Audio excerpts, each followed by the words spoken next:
guys, huli natin ayungin tsaka dalawang mayan, malalaki itong mayan. Ayungin guys, dali tayo ng ayungin.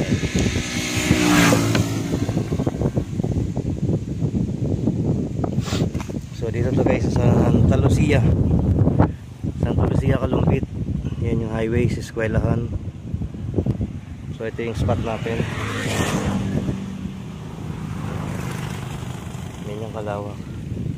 Isang rod lang ginamit ko kasi sunod-sunod yung kagat. Mahirap magsabay-sabay yung rod, kaya isang rod lang. Ayan yung spot natin. So uwi na. Okay na to, sapat na kasi medyo kumulimlim na. Baka dito tayo ng ulan. Kaya uwi na.